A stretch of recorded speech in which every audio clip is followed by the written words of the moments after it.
నమస్తే అండి, welcome to Guntur రుచులు. ఈరోజు అయితే ఇక్కడ రెసిపీ దాబా స్టైల్లో ఎగ్ గ్రేవీ కర్రీ. చూసారు కదా ఎంత సూపర్గా వచ్చిందో. ఒకసారి అయితే ట్రై చేసి చూడండి. చపాతీ, పుల్కా, అలాగే బటర్ నాన్స్, మరి ఫ్రైడ్ రైస్ కాంబినేషన్స్ తోటి దాంతో పాటుగా bagara rice, biryani, white rice కాంబినేషన్లో అయితే సూపర్గా ఉంటుంది. మరి ఈ విధంగా అయితే ఒక్కసారి ట్రై చేసి చూడండి. మీరు కూడా పిల్లలతో పాటు పెద్దవాళ్ళకి అందరికీ నచ్చుతుంది. మంచి లంచ్ బాక్స్లోకి సైడ్ డిష్గా సూపర్ అనమాట.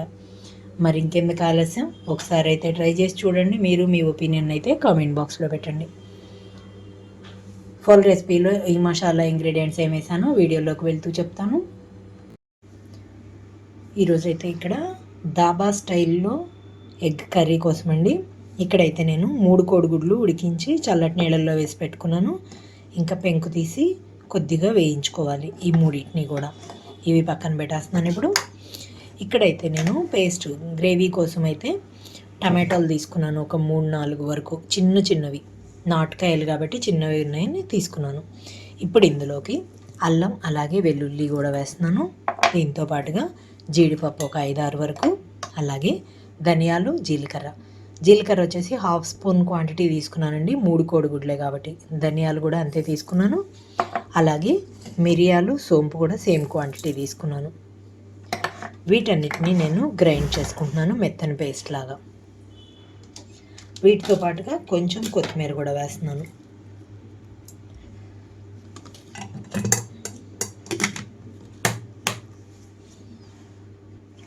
చూడండి మెత్తగా అయిపోయింది కదా, పక్కన పెట్టేస్తున్నాను. ఇక్కడైతే స్టవ్ ఆన్ చేసి పాన్ పెట్టుకున్నాను. ఇందులోకి ఆయిల్ తీసుకుంటున్నాను.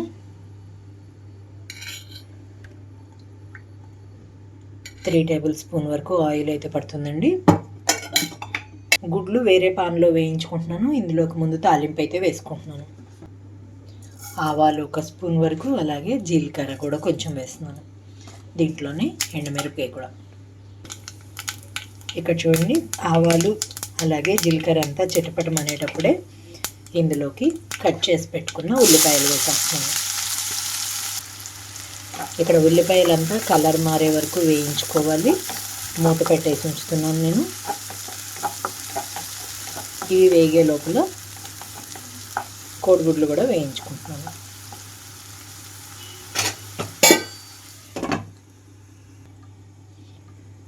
ఇక్కడైతే ఎగ్స్ అన్నీ వేయించుకోవడం కోసం వేరే పాన్ తీసుకున్నాను. ఇందులోకి 1 టేబుల్ స్పూన్ వరకు ఆయిల్ తీసుకుంటున్నాను.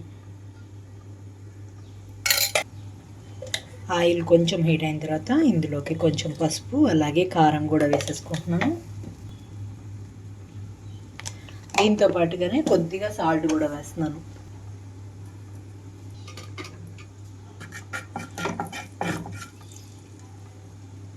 ఇక్కడైతే గుడ్లన్నీ కూడా మధ్యలోకి కట్ చేసి వేసుకుంటున్నాను.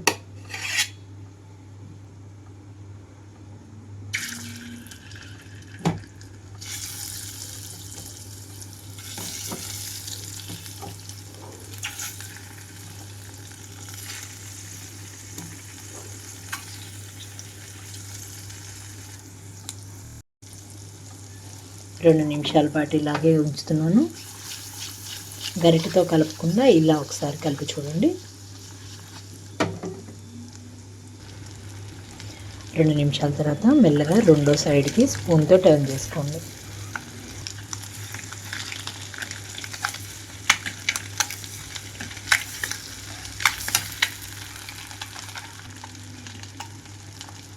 రెండు 3 నిమిషాల పాటు ఉంచేసి ఇలాగే స్టవ్ ఆఫ్ చేసేసుకోండి. ఇలా మనకి చక్కగా గోల్డెన్ బ్రౌన్ కలర్కి వచ్చేస్తుంది. చూసారు కదా, అలా రావాలి.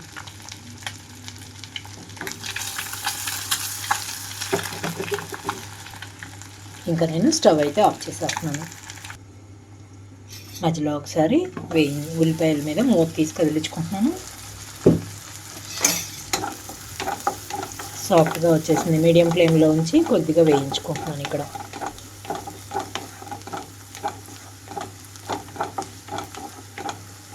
ఇంకొక 2-3 నిమిషాల పాటు అయితే మూత పెట్టేస్తున్నాను.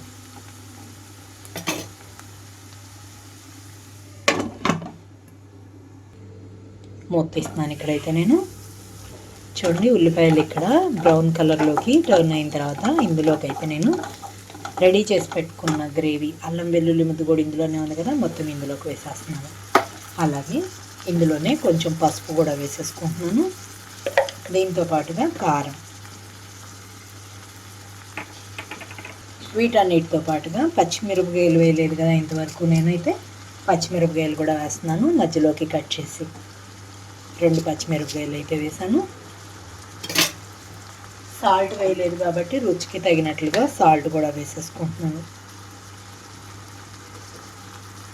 ఇంక ఇందులోకి అయితే గరం మసాలా ఏం అవసరం లేదండి, ఆల్రెడీ వేసిన ఫ్లేవర్స్ సరిపోతాయి. మీకు ఇంకా ఘాటుగా కావాలనుకుంటే గరం మసాలా యాడ్ చేసుకోండి, లేదా గ్రైండ్ చేసుకున్నప్పుడే మీకు ఇందులోనే చక్కగా లవంగా, దాల్చిన చెక్క కూడా వేసుకోవచ్చు.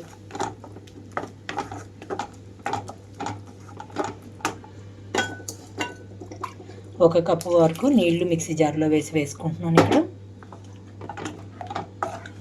కొంచెం ఉల్లిపాయ అంతా టమాటా అంతా పచ్చిగా వేసాను కాబట్టి పచ్చివాసన పోయే వరకు 2-3 నిమిషాల పాటు ఇలాగే ఉంచేస్తున్నాను.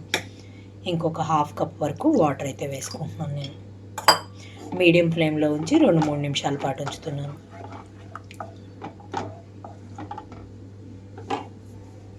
మూత పెట్టేస్తున్నాను. ఇక్కడ మూత తీస్తున్నాను చూడండి.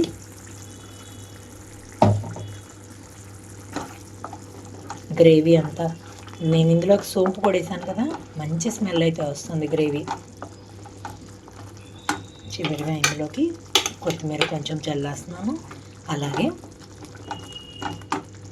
వేయించి పెట్టుకున్న గుడ్లు మొత్తం కూడా ఇందులోకి డ్రాప్ చేసేస్తున్నాను.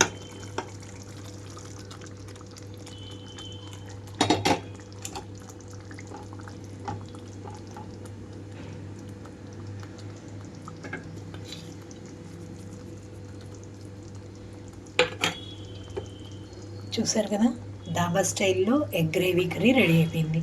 చపాతీ, పుల్కా, పరోటా, నాన్స్లోకి, అలాగే white rice combination, bagara rice, బిర్యానీలోకి అయితే సూపర్ అనమాట. మరి ఇంకెందుకు ఆలస్యం, మీరు కూడా ట్రై చేసి మీరు మీ ఒపీనియన్ అయితే కామెంట్ బాక్స్లో పెట్టండి. అలాగే మీలో ఎవరైనా మా వీడియో ఫస్ట్ టైం కానీ చూసినట్లయితే ప్లీజ్ మా ఛానల్ని సబ్స్క్రైబ్ చేయండి. అలాగే మా వీడియోస్ని లైక్ చేస్తూ షేర్ చేయండి. పక్కనే ఉన్న bell icon all option click చేస్తే మేము ఇచ్చే వీడియోలన్నీ మీకు నోటిఫికేషన్స్ వస్తాయి. Please encouragement. Thank you for watching. Thank you. Stove అయితే ఆఫ్ చేసి సర్వింగ్ బౌల్లోకి కూడా తీసేసుకుంటున్నాను ఇప్పుడు.